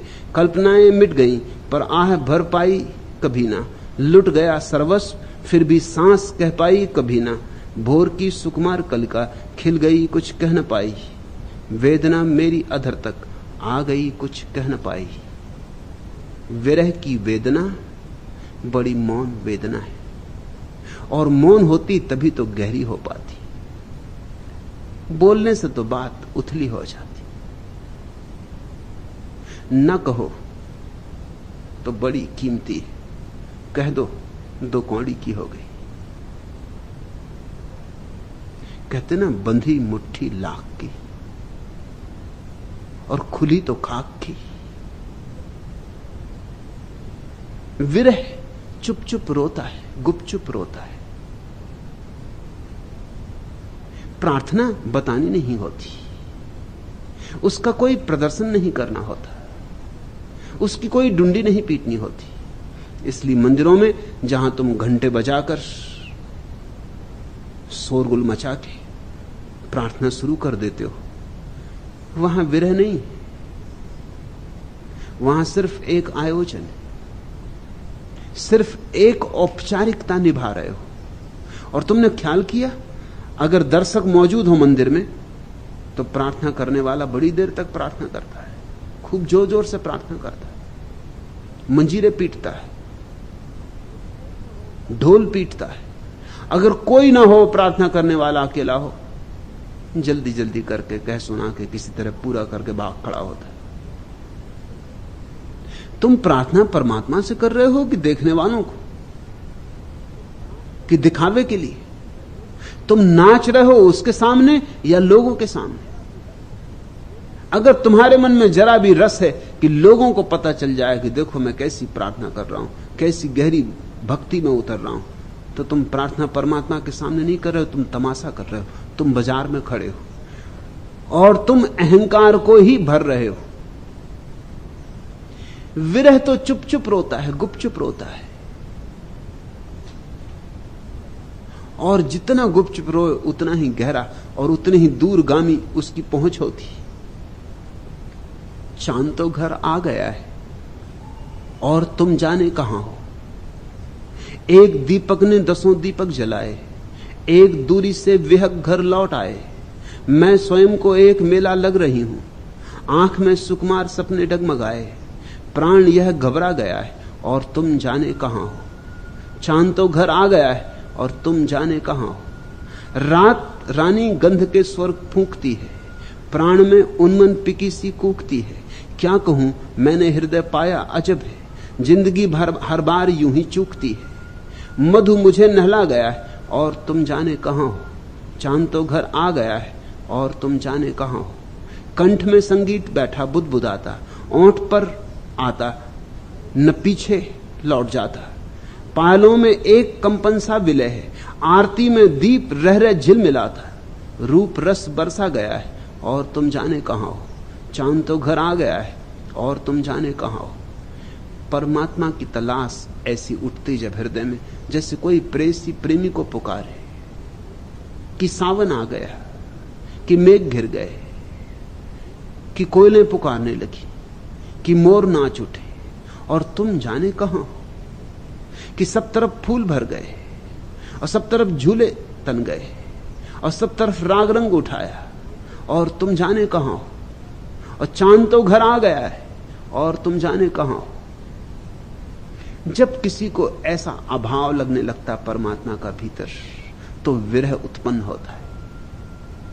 विरह अनुभूति है, इसकी कोई व्याख्या नहीं हो सकती।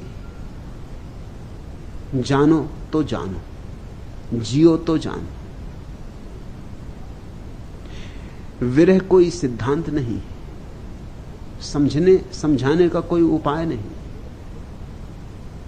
और कठिनाई यह हो गई कि हमारी आंखों के आंसू सूख गए और हमारा हृदय प्रेम से बिल्कुल खाली हो गया है। हमें सिखाया गया है अप्रेम, हमें दीक्षा दी गई है कठोर होने की। हमें कहा गया है जिंदगी संघर्ष है, इसमें जितने कठोर होगे, जितने पाषाणवत, उतने ही सफल हो सकोगे। हमें सब तरफ से यही सुझाया गया है कि यहां लोगों के सिरों की सीढ़ियां बनानी, तो ही महत्वाकांक्षा के शिखरों तक पहुंच सकोगे। हृदय को करो कठोर और बढ़ जाओ, फिर दूसरों को मिटाना पड़े तो मिटाओ, दूसरों की लाशें बिछानी पड़े तो बिछाओ। ये पूरा का पूरा समाज सदियों से हिंसा से जी रहा है। अहिंसा की तो सब बकवास है, बातचीत है। यहां अहिंसक भी अहिंसक नहीं है, यहां अहिंसक भी छिपा हुआ हिंसक है। यहां अहिंसा के पीछे भी सब तरह के हिंसा का आयोजन है। यहां अहिंसा भी लड़ने का एक उपाय है। तुम जरा मजा देखो, अहिंसा भी लड़ने का एक उपाय है। महात्मा गांधी की इसलिए प्रशंसा की जाती कि उन्होंने अहिंसा को अस्त्र बना दिया, लड़ने का एक उपाय बना दिया। प्रशंसा नहीं होनी चाहिए, इसके कारण ही निंदा होनी चाहिए। अहिंसा को भी अस्त्र बना दिया। कुछ तो छोड़ देते जो अस्त्र ना बनता। तुमने प्रेम की भी तलवार ढाल ली, तुमने शांति के भी छुरे बना लिए।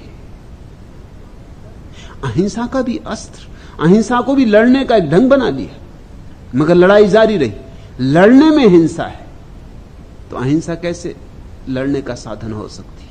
तो अहिंसा नाम ही नाम होगी, भीतर तो हिंसा ही हिंसा होगी। ये कोई अहिंसा नहीं है। लोग सोचते हैं कि महात्मा गांधी ने बुद्ध और महावीर के आगे कदम उठा दिया। गलत बात है। बुद्ध और महावीर की बड़ी क्रांति पर पानी फेर दिया। अहिंसा को भी लड़ने की विधि बना दी, जैसे कि लड़ने की विधि का ही मूल्य है जगत में। सब चीज लड़ने की विधि है, प्रेम भी लड़ने का ही एक उपाय है। प्रेम भी करो तो इसलिए ताकि जीत सको, अहिंसा भी इसीलिए ताकि दूसरे को दबा सको। अब एक आदमी अगर तुम्हारे घर के सामने उपवास करके बैठ जाता है कि मैं मर जाऊंगा अगर मेरी न मानी, तो तुम सोचते हो ये अहिंसा है? अगर मेरी न मानी तो मैं मर जाऊंगा। ये तो हिंसा है, ये तो सीधी धमकी है, ये तो ब्लैकमेल है। ये आदमी तो साफ धमकी दे रहा है कि मैं मर जाऊंगा। ये तुम्हारी मनुष्यता को लज्जित करने की कोशिश कर रहा है। ये कह रहा है याद रखो, जिंदगी भर फिर पछताओगे, तुमने ही मुझे मारा। इसी पूना में यह घटना घटी। महात्मा गांधी ने उपवास किया डॉक्टर अंबेडकर के विरोध में,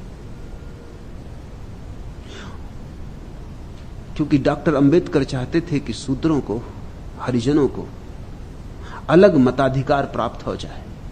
काश डॉक्टर अंबेडकर जीत गए होते तो आज जो बदतमीजी सारे देश में हो रही वो नहीं होती।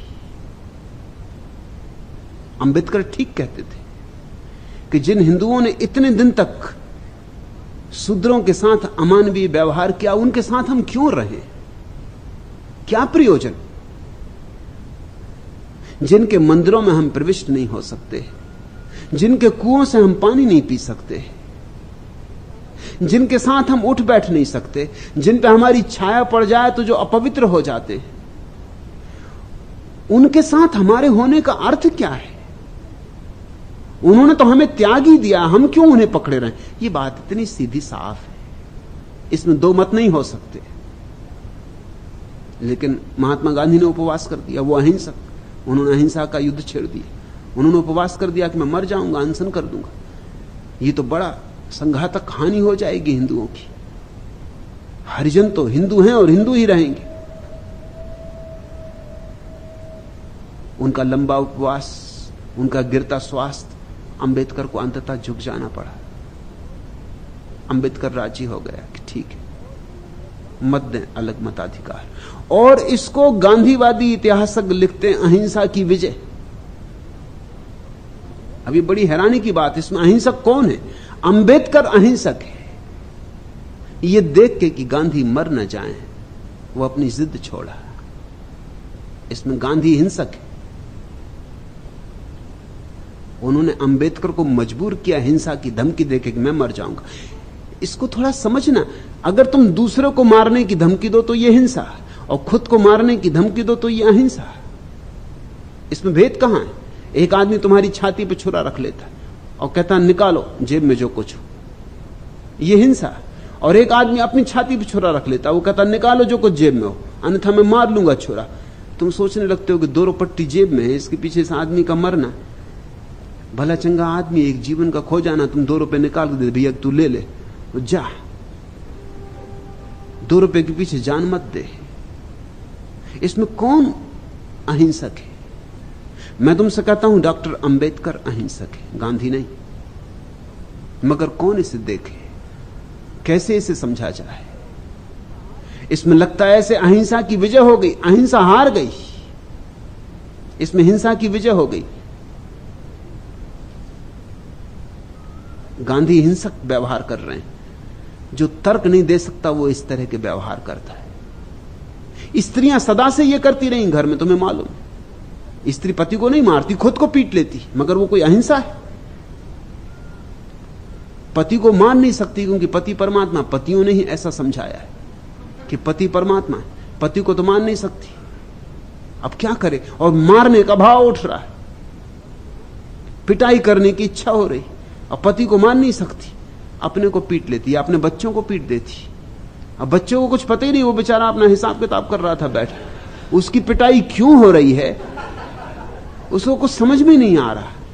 ये अहिंसक पिटाई हो रही, ये पति का परिपूरक है, ये पति पीटे जा रहे हैं प्रतीकवत, ये उन्हीं का बेटा है, आधा तो कम से कम है ही पति, कर दो इसकी पिटाई।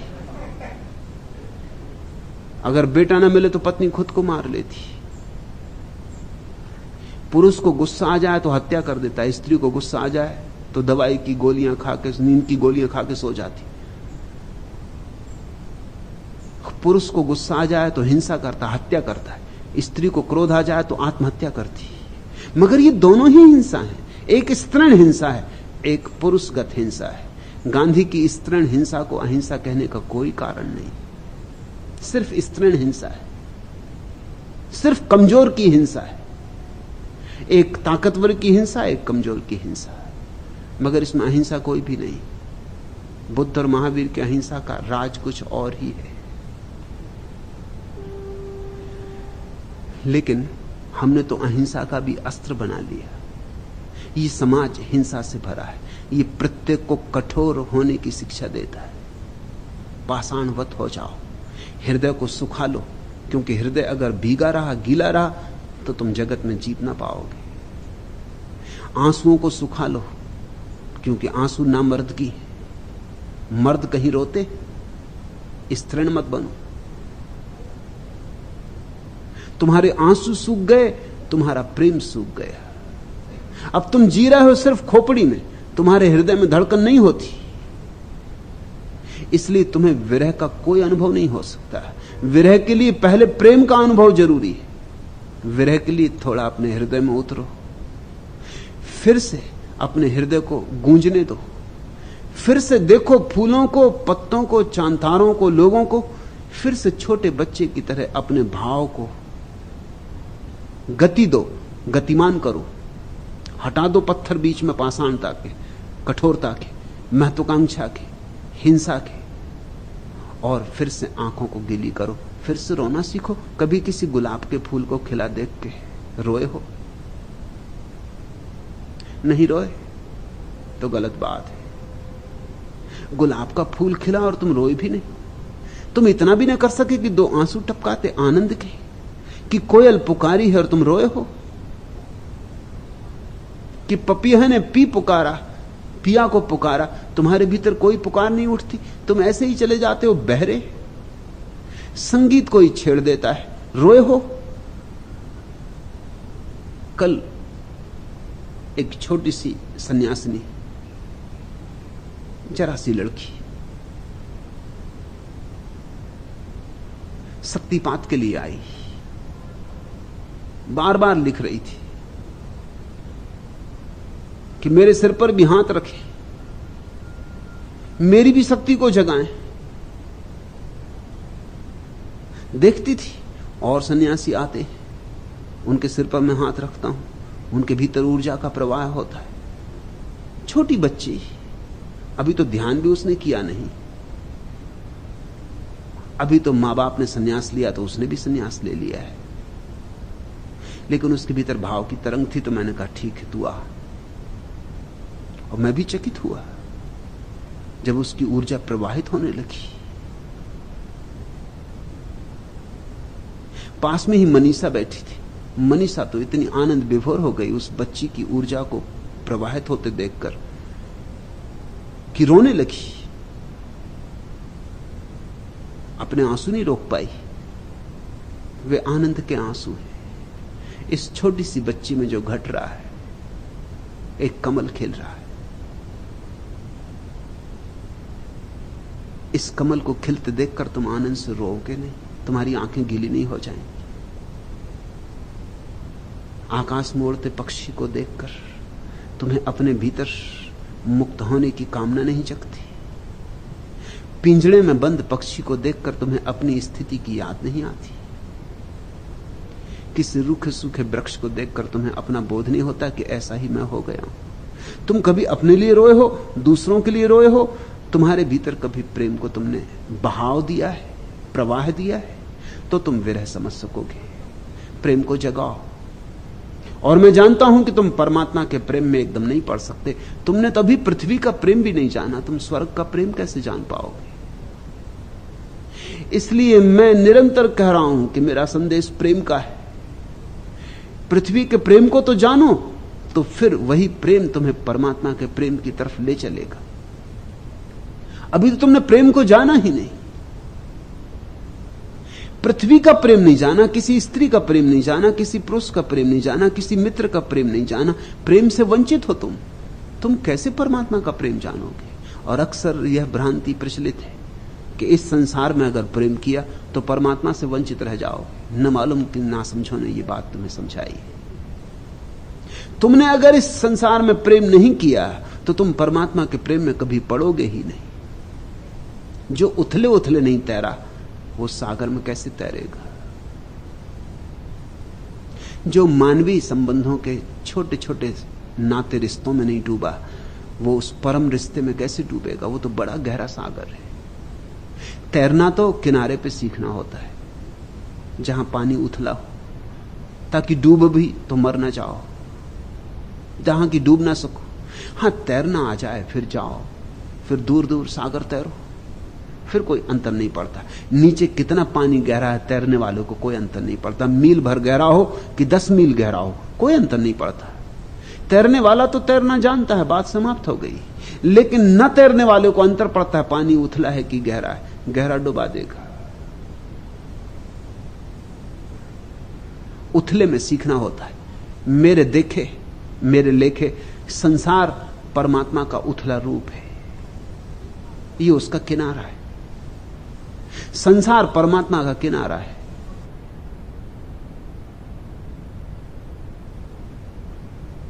इस किनारे पर थोड़ा तैरो, थोड़ा प्रेम करो। इसी प्रेम से तुम भीगोगे, आर्द्र होोगे, गीले होोगे। यही प्रेम तुम्हें स्वाद देगा। यद्यपि यह प्रेम तुम्हें पूरा तृप्त नहीं करेगा, यही इस प्रेम की खूबी। यह तुम्हें स्वाद देता है लेकिन तृप्त नहीं करता। ये तुम्हें झलक देता है, लेकिन भूख नहीं भरती, पेट नहीं भरता। वस्तुतः इसकी झलक के कारण तुम्हें पहली दफा भूख पैदा होती, तुम्हें अनुभव आता है कि ऐसा भी हो सकता है। एक स्त्री और एक पुरुष का मिलन अत्यंत गहन प्रेम में क्षण भर का ही होता है, लेकिन उस क्षण भर में कोई झरोखा खुलता है। उस झरोखे से समय मिट जाता है, काल मिट जाता है, दूरियां मिट जाती, मैं तू का भाव मिट जाता है क्षण भर को, मगर उस क्षण भर में ही वर्षा हो जाती है एक अपूर्व शाश्वत आनंद की।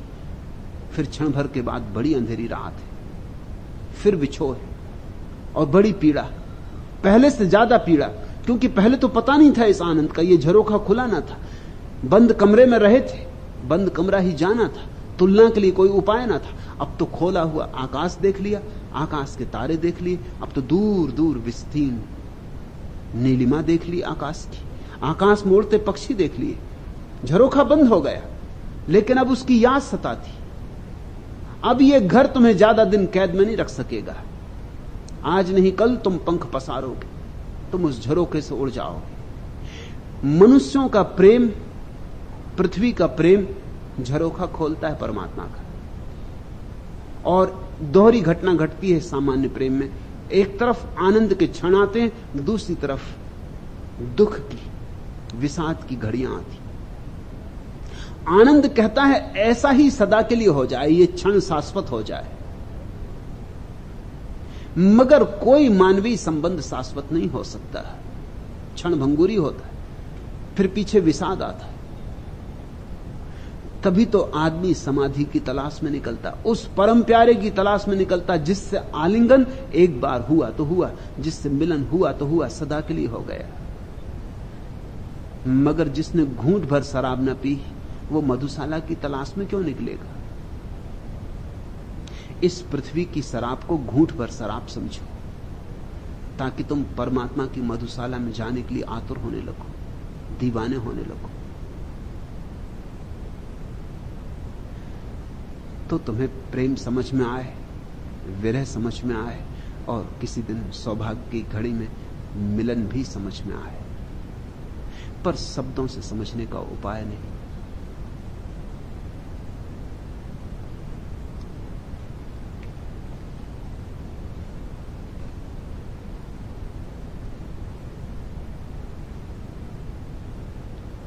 छठवां प्रश्न, गोरखनाथ की मूल शिक्षा क्या है? बड़ी छोटी, संक्षिप्त।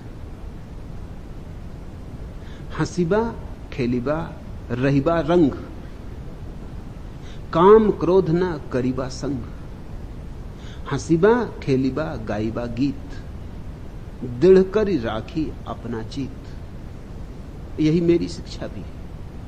हंसीबा खेलीबा रहीबा रंग, रंग से रहो, मस्ती में, मौज में, आनंद में। इतना परमात्मा ने दिया है, नाचो, गुनगुनाओ, गाओ। धन्यवाद का गीत उठना चाहिए तुम्हारे हृदय से, वही प्रार्थना है।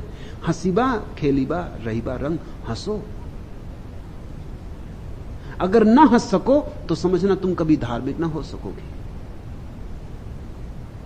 तुम्हारे तथाकथित साधु संत तो हंसी भूल के बैठे, हंसी नहीं सकते, हंसने में गुनाह है, पाप है। इसलिए तुम अपने साधु संतों के साथ ज्यादा देर नहीं रह सकते। बस गए, जल्दी से पैर छुए, नमस्कार किए, चले। 24 घंटे रह जाओ तो तुम्हें कठिनाई पता चले, तुम्हारी भी हंसी छिन जाए। साधु संतों के पास जाके लोग गंभीर हो जाते, साधु संतों के पास जाके लोग अकड़ जाते, रूखे हो जाते, गंभीर, अति गंभीर। हंसी तो गुनाह मालूम होगी। और सुनो, ये परम साधु गोरख क्या कहते? हंसीबा खेलीबा, हंसो और खेलो। जीवन को अभिनय से ज्यादा मत समझो, खेल समझो, लीला समझो। हंसीबा खेलीबा रहीबा रंग, और ऐसे रहो, रंग से रहो। मौज तुम्हारा जीवन हो, मौज तुम्हारी शैली हो, काम क्रोध ना करीबा संग। और तभी तुम पाओगे काम क्रोध अपने से छूटने लगे, उन्होंने तुम्हारा संग छोड़ दिया, छोड़ना भी ना पड़ेगा, क्योंकि तुम्हारी सारी ऊर्जा हंसने में, खेलने में, गीत गाने में, प्रार्थना में, मस्ती में, नाचने में लग गई। वही ऊर्जा काम क्रोध में लगती थी, अब फुर्सत कहां। जिसका धन हीरे जवारात खरीदने लगा, उसका धन अब कूड़ा करकट तो नहीं खरीदेगा। अब तुम्हारी ऊर्जा का आयाम बदला, हंसीबा खेलीबा रहीबा रंग, कराम क्रोधना करीबा संग। हंसीबा खेलीबा गाईबा गीत, उठने दो गीत। गीत तुम्हारी श्वास श्वास में होना चाहिए, तो ही तुम धार्मिक हो पाओगे। धर्म काव्य, महाकाव्य। धर्म गद्य नहीं है, पद्य। धर्म जीवन को गाने की कला है। धर्म संगीत है और नृत्य। दृढ़ कर राखी अपना चित, गाओ गीत, और गीत में अपने चित्त को दृढ़ हो जाने दो, जम जाने दो, लग जाने दो बैठक, और सब हो जाएगा। शेष सब अपने से हो जाएगा, शेष परमात्मा कर लेगा। तुम इतना करो, शब्दई ताला शब्दई कूची, शब्दई सबद जगाया, शब्दई सबद सुपर्चा हुआ, शब्दई सबद समाया। उसी महासंगीत से सब पैदा हुआ है। परमात्मा परम ध्वनि, ओंकार, एक ओंकार सतनाम, ओम का नाद है परमात्मा। शब्दई ताला शब्दई कुंजी, इसलिए उस परम शब्द में ही ताला है, उसी परम शब्द में कुंजी भी है। संगीत का ही ताला है, संगीत की ही कुंजी है। छंद का ही ताला है, छंद की ही कुंजी है। तुम्हारे भीतर मौन संगीत उठा है, मौन गीत जग जाए, शब्द शून्य, शब्द रिक्त, शुद्ध संगीत जग जाए, बस कुंजी मिल गई। शब्दई सबद जगाया। और यही तो गुरु के पास घटता है। गुरु अपनी वीणा छेड़ देता है, अपना शब्द छेड़ देता है, और तुम्हारे भीतर सोए हुए शब्द में झंकार पड़ती, तुम्हारे भीतर भी शब्द में प्रतिध्वनि उठने लगती। शब्दई सबद जगाया, शब्दई सबद सुपर्चा हुआ। और गुरु के संगीत में डूबकर, गुरु के शब्द में डूबकर, गुरु की मूल ध्वनि में डूबकर अपना भी परिचय हुआ। शब्दई सबद सुपर्चा हुआ, शब्दई सबद समाया। और फिर संगीत, जीवन का सारा संगीत उस महासंगीत में लीन हो जाता है। शब्द है संसार। शब्द का अर्थ है संगीत प्रकट हुआ। शून्य है परमात्मा। शून्य का अर्थ है शब्द वापस अपने मूल स्रोत में समा गया। मगर नाचो, गाओ, हंसीबा खेलीबा रहीबा रंग, काम क्रोध न करीबा संग, हंसीबा खेलीबा गाईबा गीत, दृढ़ कर राखी अपना चित। आखिरी प्रश्न, ईश्वर अस्तित्व का प्रमाण क्या है? कोई प्रमाण नहीं, या प्रत्येक चीज प्रमाण है। तर्क की दृष्टि से तो कोई प्रमाण नहीं, क्योंकि परमात्मा तर्कातीत है। न तो तर्क से कोई सिद्ध कर सकता उसे, न कोई असिद्ध कर सकता।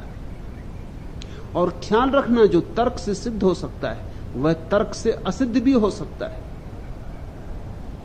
परमात्मा ना तो सिद्ध होता ना असिद्ध होता। परमात्मा तो बस है।